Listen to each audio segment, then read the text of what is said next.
हाय viewers, एक नई video के साथ आपके सामने हाजिर हैं। उम्मीद है आप सब खैरियत से होंगे।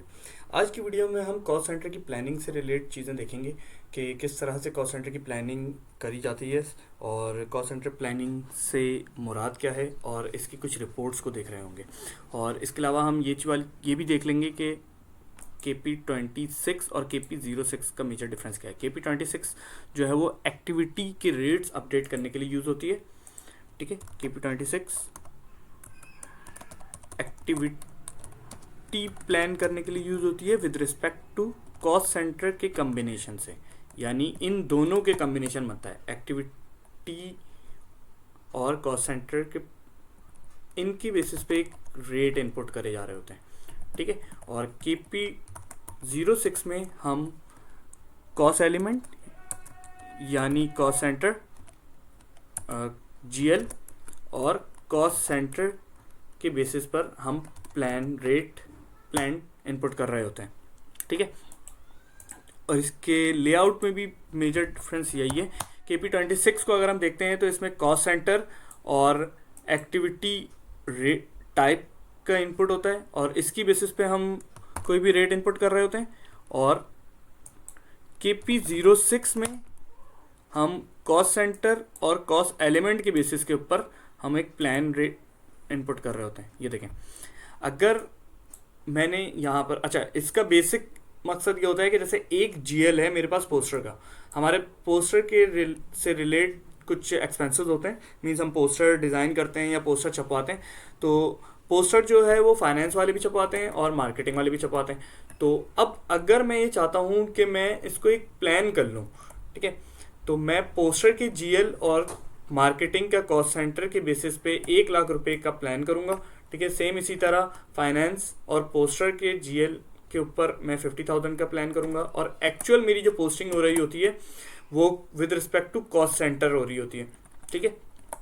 कि जब भी मैं पोस्टर और मार्केटिंग का GL के कम्बिनेशन के ऊपर कोई भी एक्चुअल पोस्टिंग करूंगा तो वो उसको इस प्लान के अगेंस्ट पे ट्रीट करेगा, ठीक है। और उसकी एक वेरिएंस की रिपोर्ट इस तरह करके शो कर रहा होता है, ठीक। अब मैं कोई इनपुट कर लेता हूँ, ठीक है।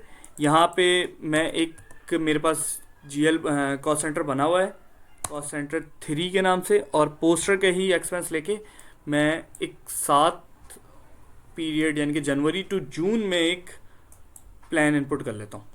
अच्छा, अब मैं जब जनवरी टू जून प्लान इनपुट करने जा रहा हूँ मैं 6 महीने का, तो मेरे पास इसको ब्रेक करने के लिए भी कोई ना कोई फीचर होना चाहिए, ठीक है। तो ये फीचर मेरे पास यहाँ से अवेलेबल है, ये देखें, डिस्ट्रीब्यूशन की के नाम से। डिस्ट्रीब्यूशन की में अगर इक्वल डिस्ट्रीब्यूशन सेलेक्ट कर लेता हूं और इन 7 महीने के अगेंस्ट पे मैं 6 महीने के अगेंस्ट पे मैं 60,000 रुपये का इनपुट करता हूं। पीरियड स्क्रीन के ऊपर जैसे ही मैं क्लिक करूंगा तो ये देखें, इसने 10,000 रुपये के ऊपर ऑटोमेटिकली तोड़ दिया इसको, ठीक है। और मैं इसको पोस्ट कर दूंगा तो अब देखें मेरे पास एक प्लान इनपुट हो चुका है जो कि सेंडर 3 कॉस्ट सेंटर और पोस्टर के साथ है इसके कम्बिनेशन पे। अब इसके आगे इसको मैं चेक करने के लिए मैं एंट्री पोस्ट करता हूँ FB50 के थ्रू।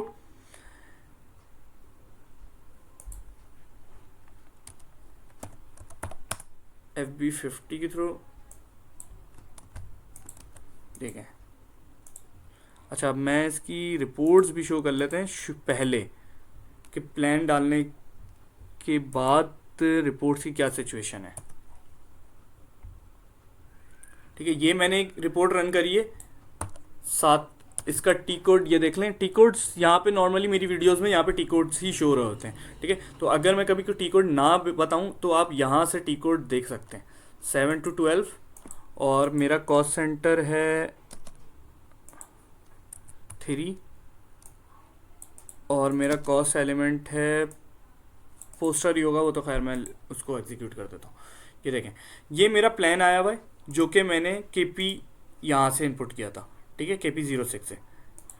ये मेरा प्लान है पीरियड वाइज 10,000 रुपये का, ठीक है। सेम इसी तरह अगर मैं ओवरऑल प्लान को मॉनिटर करना चाहूँ तो इसका ये 611 ये इसका टी कोड है 870136, ठीक है। यहाँ पे मैं 7वें पीरियड से कॉस्ट सेंटर 3 लेके मैं इसको इनपुट करता हूँ, तो ये देखें मेरा 60,000 का मेरा प्लान इनपुट हुआ है। ठीक है, ये सिर्फ पहले इस वजह से दिखाया है कि आफ्टर इनपुट क्या डिफरेंस आता है, हम उस चीज़ को मॉनिटर कर लें। टेस्ट एंट्री डाल रहा हूँ मैं, पोस्टर का जीएल सेलेक्ट कर लेता हूँ, पोस्टर का जीएल सेलेक्ट कर लेता हूँ,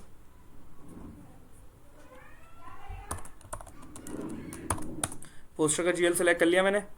ठीक है, ये पोस्टर का जीएल, और मैं यहाँ पे इसमें एंट्री पुट करता हूँ 20,000 रुपये की।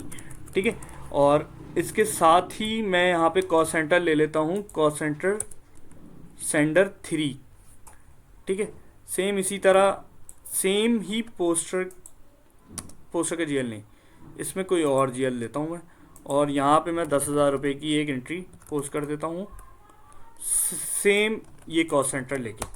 ठीक है, अब सिनेरियो देखें कुछ इस तरह है, इसको मैंने डेबिट कर दिया, और इसके अगेंस्ट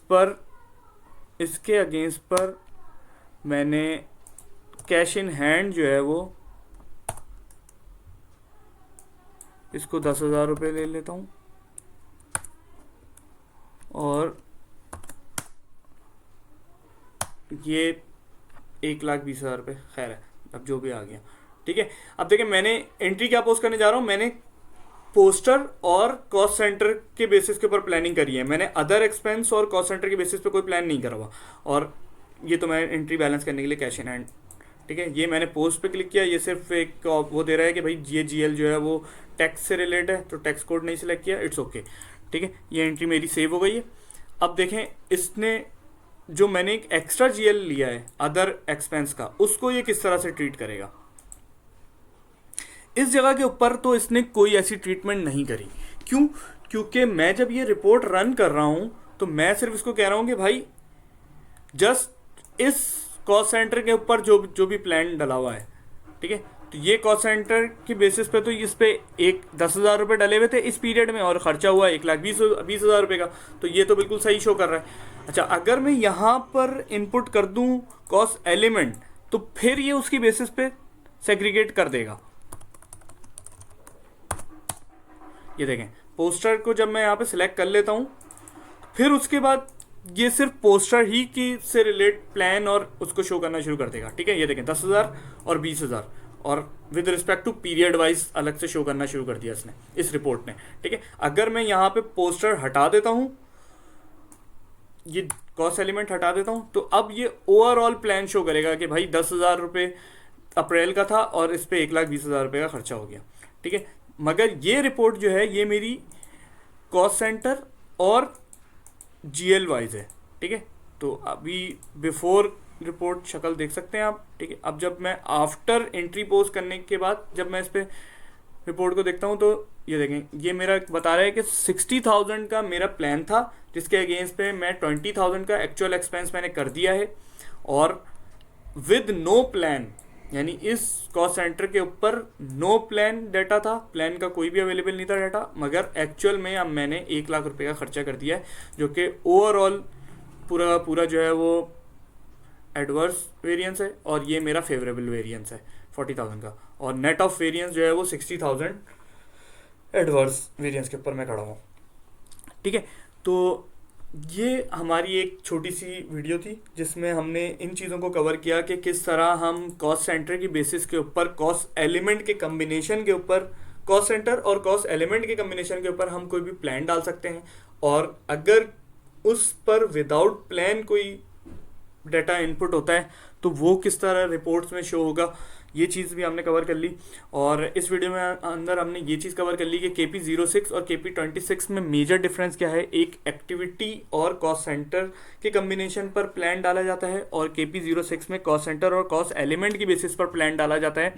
ठीक है, तो उम्मीद है आपको वीडियो पसंद आई होगी। Thanks for watching.